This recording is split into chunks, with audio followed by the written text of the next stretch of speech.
Hey, hi everyone. Welcome back. So guys, as part of the today's session, I just want to show you how exactly we can perform a tap operation.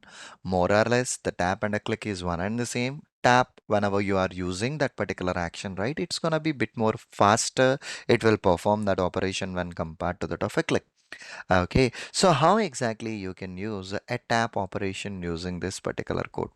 Whatever the code that you have created for scroll up, copy it as a base program and I'm pasting it here and I'm naming it as a tap.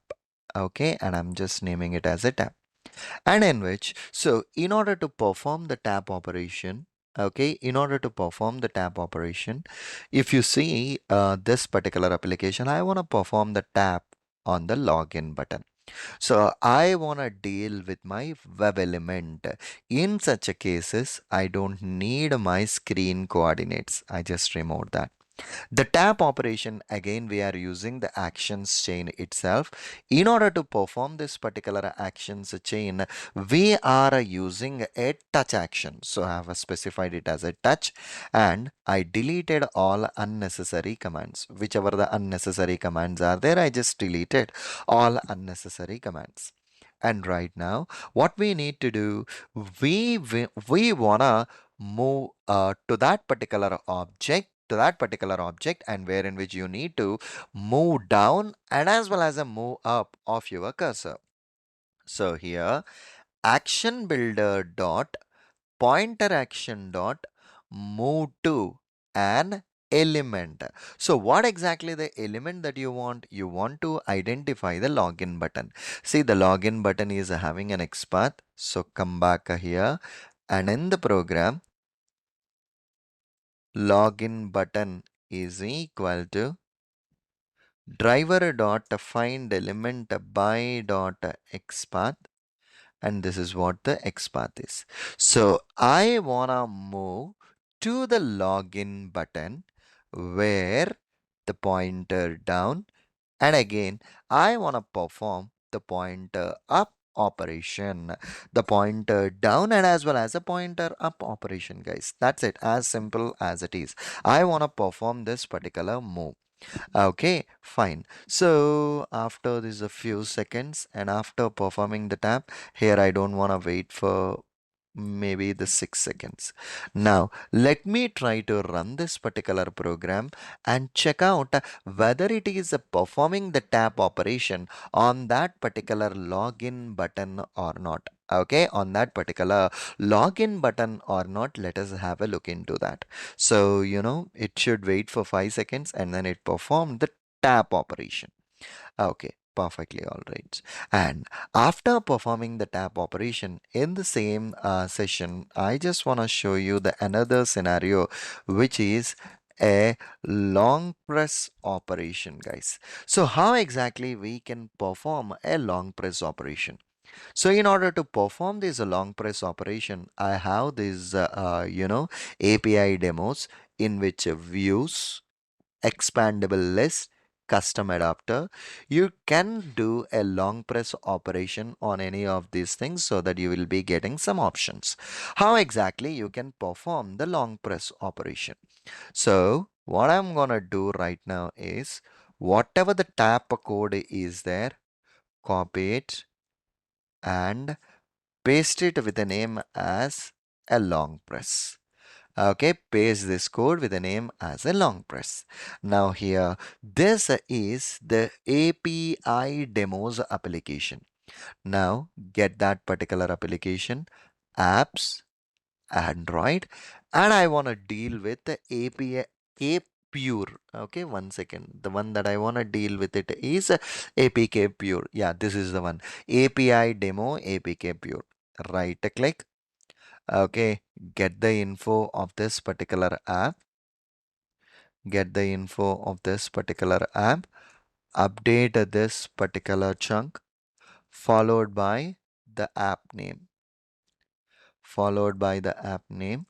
I don't want any activity in this case. Okay, I don't want any activity in this particular case. So now as in when you open this particular application API demos, so you need to establish a connection using the APM inspector. So here what I'm doing is whatever this value is there, copy it and put it as form of this APM inspector session and try to start the session now. Okay, the required resource HTTP method. So this is the WebDriver hub that we have already seen in the remote path is being showing this issue. Delete this one and let me try to start the section with these API demos. Okay, let me try to start the session with these API demos. So it's trying to establish a session and it launched the mobile app. Okay, it launched the mobile app. And now here on this mobile app, I want to click on these views. Okay, I want to click on these views, which has a text. I can write down my XPath with this particular text. So // open braces at the rate text is equal to views. Search for it. I was able to identify that object and perform a tab operation that navigated to that particular next screen. So get this XPath, come back here. Right after opening the application, driver dot find element by dot XPath. Okay, driver dot find element by dot XPath, and I want to perform a click operation on it. As and when you perform a click operation, it's taking a few seconds to load it. Okay, and after that, in this, I want to click on a expandable list. I want to click on this expandable list. Copy this text, update this XPath, and find it. I was able to identify this object too, and it navigated to the next screen. Copy this XPath as well. Come back to the program, driver dot find element by dot XPath, update this value. Again, a click I'm using. And after that, I just want to wait for 2 seconds. In this screen, even I want to click on the custom adapter, which is having a specific text. I retrieved that text and I am updating my XPath as per that particular text. And even I was able to perform that tap operation and I was on my desired screen. Copy this. So driver dot find element by dot XPath. Again, I click I wanna perform. Perfectly all right. Now I need to mouse over or I need to perform a long press operation on the people's name. Select the people's name. It has this text. Update the XPath related to this people's name. Okay, search for it. And here, this is what the desired object is. Copy this XPath, come back to the code. I'm updating my XPath here and I'm naming it as, okay, so here, uh, long press is equal to driver dot find element by dot XPath this particular value. On this particular object, I want to perform the long press operation, guys. So I'm leaving these actions and the tap option also I'm leaving it as it is. The only difference between the tap and as well as a long press is after pressing out over there, you need to wait for few seconds. That's what I'm giving a pause as a 2 seconds or a pause as a 3 seconds.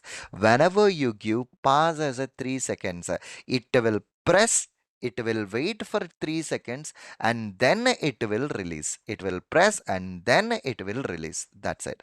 So let me try to run this particular program and see how this is gonna work. Okay, so I'm just trying to execute my program. Okay, I'm just trying to execute my program right now. Let us see how this is gonna work. Okay, so this is the API demos that we are dealing with. Okay, now the application got launched. It is waiting for few seconds and then it will click on a views and then it should perform the further operation. Views, it should click on the expandable list and it should click on the custom adapter and then this time it should perform the long press operation on that particular people's name, hence the desired option got populated. So this is the way how exactly you can deal with this particular long press and as well as a tap operations, guys. Perfect. In the next session, we can see how exactly we can perform swipe left and as well as a right, and of course the double tap operations also we will see as part of the next session. Thank you. Bye bye.